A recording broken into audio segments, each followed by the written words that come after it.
بسم اللہ الرحمن الرحیم۔ السلام علیکم۔ افضل باجوہ آپ کی خدمت میں حاضر ہے۔ آپ نے وہ مشہور مقولہ سنا ہوگا کہ جب دو ہاتھی لڑتے ہیں تو تباہی جو ہے وہ گھاس کی ہوتی ہے۔ تو آپ کی پوزیشن اس وقت عوام کی جو ہے وہ گھاس کی ہے، اور دونوں ہاتھیوں کی جو لڑائی ہے وہ آج سے پھر تیز ہو گئی ہے اور زوروں پہ چلی گئی ہے۔ وہ اس طرح سے کہ آج حکومت نے بے بس ہو کے ان کے اوپر جو پریشر ہے، اس کے بعد وہ اعلان وہ جو نہیں کرنا چاہتی تھی وہ کیا۔ وزیر اطلاعات نے ایک بہت ہی جسے کہا جاتا ہے کہ جو اخلاقیات اور جو پارلیمان اور اس کے علاوہ جو سیاست کی اقدار ہوتی ہیں ان کو پس پشت ڈالتے ہوئے آج پریس کانفرنس کی، اور اس کے اندر انہوں نے کہا ہے کہ حکومت نے یہ فیصلہ کر لیا ہے کہ ہم پی ٹی آئی کے اوپر بین لگانے جا رہے ہیں، اور اس کا حالانکہ ان کے پاس کوئی اختیار نہیں ہے۔ اور اس کے ساتھ ساتھ انہوں نے یہ بھی کہا کہ ہم نے اپنے اتحادیوں کو یعنی پاکستان پیپلز پارٹی کو، ایم کیو ایم کو اور اے این پی کو آن بورڈ لیا ہے۔ لیکن ابھی ان کی پریس کانفرنس ختم نہیں ہوئی تھی کہ جو ان کی اتحادی پارٹیز ہیں ان کی طرف سے بھی بیانات آنے شروع ہو گئے کہ اس معاملے پہ ہمیں آن بورڈ نہیں لیا گیا، اور یہ حکومت کا یعنی نون لیگ کا جو فیصلہ ہے، جو کہ نواز شریف صاحب کی سربراہی میں مری میں جو میٹنگ ہوئی اس میں یہ فیصلہ ہوا، اور اس میں یہ ڈیسائیڈ کیا گیا کہ ہم ریفرنس بھیجیں گے سپریم کورٹ کو، جو یہ فیصلہ کرنے کا اختیار رکھتی ہے کہ کسی پارٹی کو بین کرنا ہے یا نہیں کرنا ہے۔ اور اگر سپریم کورٹ کی آپ بات کرتے ہیں تو گزشتہ روز سپریم کورٹ کا فیصلہ آیا ایک دو روز پہلے، جس میں مخصوص نشستوں کا جو معاملہ تھا وہ پی ٹی آئی کے حق میں سپریم کورٹ نے نپٹا دیا۔ مخصوص نشستوں کا تو جو فیصلہ تھا ہی تھا، لیکن اس فیصلے کے اندر یہ بھی لکھا گیا کہ پاکستان تحریک انصاف جو ہے وہ ایک سیاسی جماعت تھی اور ہے، یعنی ان کا ایک سیاسی جماعت ہونے کا جو استحقاق ہے اس کو سپریم کورٹ نے تسلیم کیا، اور جس کو کہ جو مسلم لیگ نواز لیڈ حکومت ہے وہ ماننے کے لیے تیار نہیں تھی کہ ان کی کوئی سیاسی پارٹی کی حیثیت ہے۔ اسی وجہ سے جو مخصوص نشستیں ہیں ان کی بندر بانٹ ہو رہی تھی۔ اور یہ معاملہ شروع کہاں سے ہوا، یہ ہم آپ کو تھوڑا سا اس کا بیک گراؤنڈ بتاتے ہیں کہ گزشتہ روز جب عمران خان صاحب کا عدت کیس کا بھی فیصلہ آیا تو اس کے بعد ان کی رہائی کی روکار بھی جاری ہو گئی، تو لیکن جو ایک نئی ٹیم نیب اور ایف آئی اے کی وہاں پہ پہنچی نئے کیس کے سلسلے میں ان کو گرفتاری ڈالنے کے لیے، تو ان سے بات چیت کرنے سے عمران خان صاحب نے بالکل انکار کر دیا، اور انہوں نے کہا کہ میں میڈیا کی موجودگی کے بغیر کوئی بات نہیں کروں گا۔ پھر اس کے بعد دوبارہ جب میڈیا کو وہاں پہ بلایا گیا، ان سے ملوایا گیا، تو اس میں انہوں نے کہا کہ جو موجودہ آرمی چیف ہیں، یہ جس وقت ان کی حکومت تھی وہ وزیر اعظم تھے، تو انہوں نے ان کو آئی ایس آئی کے اس وقت وہ ڈی جی تھے، تو آئی ایس آئی کے چیف ہونے سے ان کو ہٹایا، تو اس وجہ سے وہ ان کے ساتھ ذاتی اناج جو ہے وہ لے کے آگے چل رہے ہیں، اور اسی کی وجہ سے وہ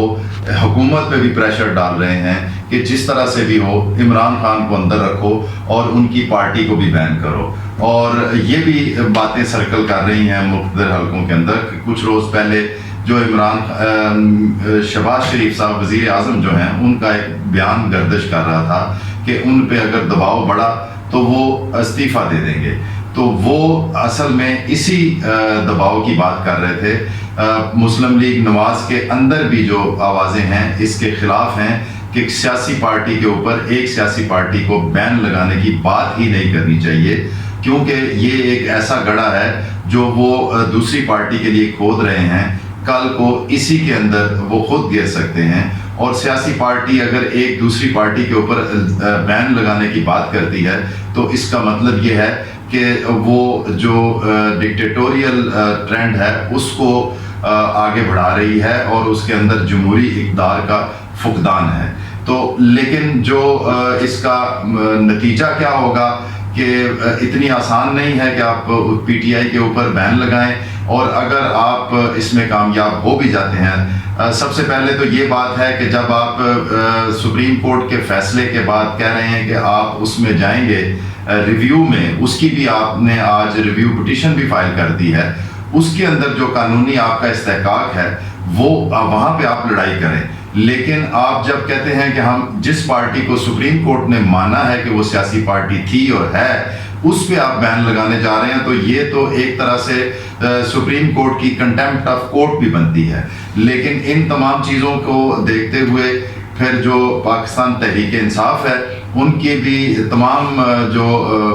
معزز رہنما ہیں، انہوں نے مل کے پریس کانفرنس کی اور انہوں نے بھی یہ باتیں کی کہ ہمیں جو ہے یہ کسی دباؤ کے تحت یہ فیصلہ کر رہے ہیں. اصل میں ان کا کہنا یہ تھا کہ جو پی ٹی آئی کا حق تھا وہ سپریم کورٹ نے ان کو دیا ہے اور ان کو وہ ہضم نہیں ہو رہا، اور اس سے توجہ ہٹانے کے لیے جو بجلی کی قیمتیں آسمان سے باتیں کر رہی ہیں،